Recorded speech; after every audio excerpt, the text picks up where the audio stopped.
everyone! Welcome back to my channel. Ako si Bradley Galan, ang inyong Las Vegas Mortgage Loan Officer na tumutulong sa inyo mag-build ng wealth through real estate.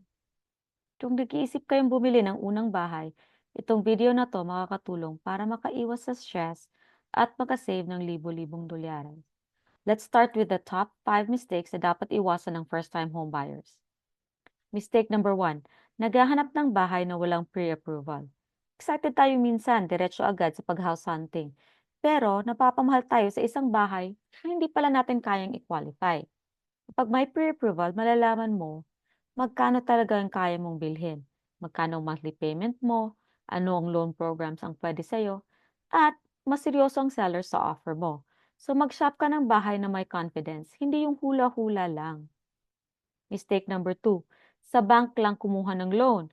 Ang bangko, sarili nilang products ang ino-offer. Pero bilang mortgage loan broker, marami akong lenders na pwedeng pagpipilian. Meaning, mas maraming options equals mas magandang rates, mas magandang terms, mas mataas na chance ma-approve. Programs din na para sa mga lower credit scores. Huwag mong limitahin ang sarili mo, baka mas maganda ang deal sa ibang lender. Mistake number 3, bumibili ng new build na walang sariling realtor. Yung agent ng builder, hindi ikaw ang nire-represent nila. Builder ang boss nila. Kapag wala kang sariling realtor, ang pwedeng mangyari, bigyan kanila ng mas mababang interest rate disguised as an incentive. Mas mapapamahal ka sa mga upgrades.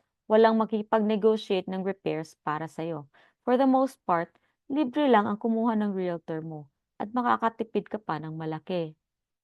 Mistake number 4, hindi nagpapagawa ng home inspection.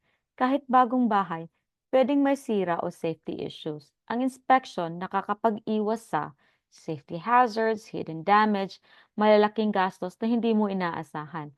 Konting bayad ngayon, malaking tipid bukas. Mistake number 5, hindi ginagawa yung final walkthrough. Bago ka pumirma at bago mo makuha ang keys, i-check mo lahat. Tapos na ba talaga ang repairs?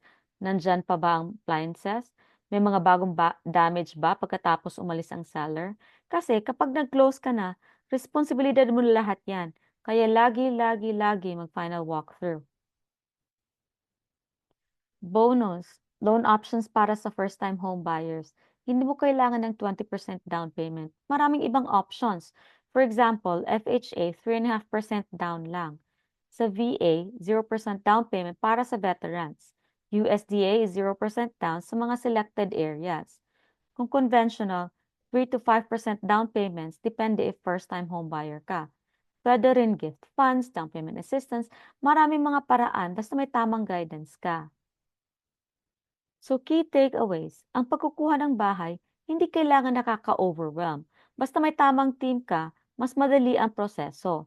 Ako ang bahala sa mga pre-approval, credit improvement kung kailangan, paghahanap ng tamang loan program, at pag-guide sa iyo mula sa application hanggang keys.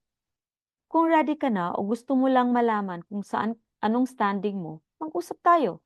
Schedule your free pre-approval call, nasa description ng link, at huwag mong kalimutan mag-like, subscribe at mag-comment ng keys para makuha ang inyong home buyer resources.